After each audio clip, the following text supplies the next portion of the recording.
Hi guys, let's start off by setting the record straight. Robert Jenrick, when he was the Immigration Minister under a previous Tory administration, admitted that his government had taken the decision not to invest resources to process asylum claims, because in his own words, it would create a pull factor. This resulted in the backlog growing and growing. Asylum seekers needed to be housed, so hotels were given contracts either from the Home Office or via subcontractor to provide accommodation. The hotels ceased to be hotels as they were stripped down to basic accommodation. Now this was extremely expensive, and the cost was something Reform and the far right kept bringing up as an argument against ex-hotel use. Now Labour have decided to end the use of hotels and move people into cheaper rented accommodation, but the right wing are still angry, and unfortunately due to poor reporting, this will likely help Nigel Farage and Reform UK. Yvette Cooper, your colleague as Home Secretary, has vowed to smash the gangs, and yet we understand that Labour is going to pay landlords 5 years of rent to accommodate asylum seekers. How on earth does that help to smash the gangs?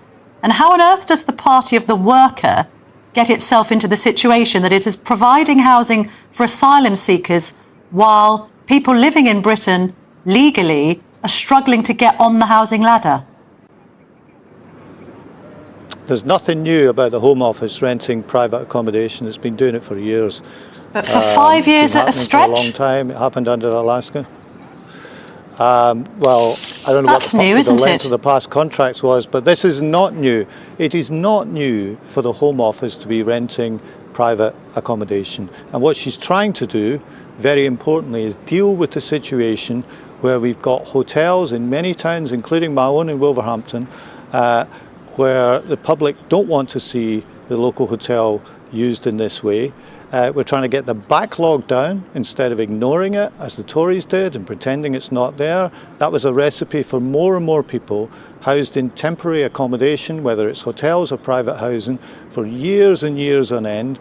We're starting to tackle that backlog. Hopefully we can close more of these hotels, and hopefully we can get this backlog dealt with, as well as doing more to stop and try to combat the problem at source, which is the trafficking gangs themselves. But on this issue of renting private accommodation, the Home Office has been doing it for a long, long time. All right, Pat McFadden, we need to leave. Good response from Pat McFadden there. But it's a very bad look for the government. And I really don't understand why, if this is the case, according to some reporting, that they're issuing new contracts at the moment. Because this is a few days before a local election. The local elections in England are taking place on the 1st of May, and this is not really the time to be talking about immigration, talking about asylum seekers. I understand maybe the government's angle. They're saying, look, what we're doing is we're fixing the problem. This should convince people to vote for us as opposed to Reform UK or the Conservatives, because we're actually doing something. But on the other hand, the optics of moving people into private rented accommodation when there is a housing crisis, well, that looks pretty bad. Now, the response from Pat McFadden is perfect. He's saying, look, what we're doing is we're moving people out of this expensive accommodation. People are not happy to see hotels used for housing asylum seekers. The backlog is massive. We're reducing that. We're processing claims. And if you think it from an economic point of view, it's much cheaper to have people in rented accommodation. It's likely these contracts of 5 years, if that's the case, it's cheaper to have a 5-year contract than to have an annual contract that's renewed constantly. Because the asylum seekers are going to be, you're not going to have the same asylum seekers likely in the same accommodation all the time. You know, if their claim is processed, then they will move on to do something else. They will, they could be deported if they fail, or if they are successful, they may move to another part of the country and live as a refugee or move on to the next status after that. But the optics here, as we can see, are pretty terrible.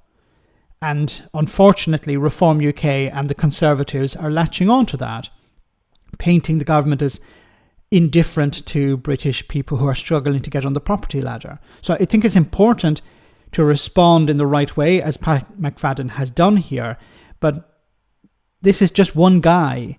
It needs to be a coordinated approach, convincing people, using facts, that, look, what we're doing is the right thing. There's a property crisis, there's a housing crisis, we need to help people get into accommodation, we need to build more homes, but at the same time we need to move people out of hotels because it's expensive and because the public are not happy with the current situation. I don't know if this is a good approach. I don't know if Pat McFadden came across in a good way, if he's pushing back correctly against the sort of rhetoric we hear from Farage and others. Let me know in the comment section, guys, what you think. As always, your comments are greatly appreciated.